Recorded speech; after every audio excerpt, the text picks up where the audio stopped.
साथ मौजूद है और मैं चाहूंगा कि शोएब एक बार अपनी बात पूरी कर लीजिए, फिर मैं अपने संवाददाता की तरफ बढ़ूंगा। शोएब, ये समझा दीजिए हमारे दर्शकों को, आप बार बार ये कह रहे हैं कि ये चीजें गलत हैं, ये चीजें नहीं होनी चाहिए, लेकिन जब ऐसे कट्टरपंथी सामने आते हैं तो तमाम आपके जैसे तथाकथित उदारवादी अच्छे मुसलमान ये सामाजिक स्तर पर बाहर निकल के इन लोगों का विरोध क्यों नहीं करते, इनको इस्लाम से खारिज क्यों नहीं किया जाता, इनके खिलाफ फतवे क्यों नहीं आते? वैसे तो बात बात पे फतवे जारी होते हैं सर।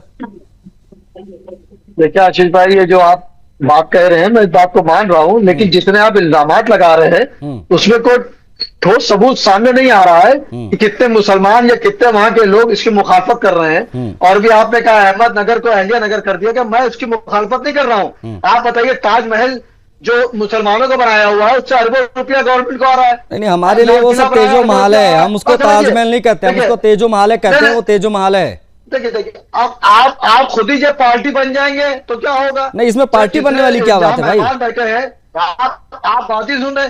आप मैं ये कह रहा हूं कि सुरेश भाई हो या आप या हम हो, पूरे हिंदुस्तान में आप कहीं जा सकते हैं, अपना प्रोग्राम कर सकते हैं। जो मुसलमान या हिंदू कोई भी खेल कर रहा है उसकी विवेचना होगी। कभी काम में औरतें पकड़ी जाती है, हिंदू निकलती है, कभी कभी घूमते निकलती मुसलमान निकलती है, हम उनसे बहस कर लेते हैं। कोई मुसलमान हो या कोई हिंदू हो, अगर उनको रोकता है तो सख्त कार्रवाई की जाएगी। लेकिन आप टारगेट पर घूम फिर के मुसलमान ने भी इस मुल्क को जान दी है, मुसलमान ने भी इस मुल्क को आजाद करार की जाने दी है। लेकिन अगर कोई नाम बदला गया, जाहिर सी बात है बदला गया, उससे कोई आपत्ति किसी ने की। शुएब आपके सामने से कह रहा है कि अगर सुरेश भाई जाएंगे, कोई मुखालफत करता तो मैं उसके खिलाफ आपके साथ रहूंगा, वो गलत कर रहा है। लेकिन इस चीज को इतनी बड़ी बताना मैं समझता हूँ बेहतर नहीं है, क्योंकि वो थोड़ा सख्त से बोलते हैं। अच्छी बात है, मैंने हमेशा टारगेट भेजी थी, लेकिन इस तरह किसी मुसलमान को टारगेट करके आप बार बार मुसलमान को टारगेट नहीं कर रहे सर। नहीं, इन जिहादियों को, इन कट्टरपंथियों ने धर्मयोद्धा डॉक्टर सुरेश चाणक्य जी को टारगेट करने की पूरी साजिश रच ली है। हम उस पर बात भी ना करें, गजब छतरई है ना सर। वहां पे साजिशें रची जा रही हैं, नहीं कल को कोई हमला हो जाए उनके ऊपर या कुछ भी कांड ये कर ले जिहादी, नहीं फिर आप कहेंगे टारगेट ना करो। इतना संवेदनशील विषय है, आपको लगा इसमें टारगेट किया जा रहा है? ये विक्टिम कार्ड क्यों निकाल लेते हैं आप लोग बात बात पे भाई? देखिए नहीं, देखिए वहां पे सरकार आपकी एक्शन लिया जा रहा है।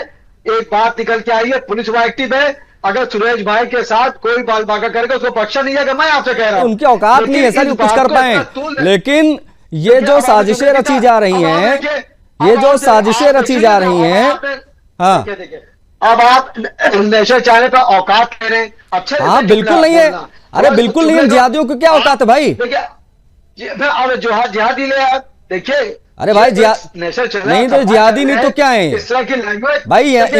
इन जिहादियों के लिए मैं भी काफिर हूँ, धर्मयोद्धा भी काफिर हैं, बसंत जी लोढ़ा भी काफिर हैं, हमारे साथ बैठे अबरेल मलिक भी काफिर हैं, बाबूलाल राठौर भी काफिर हैं।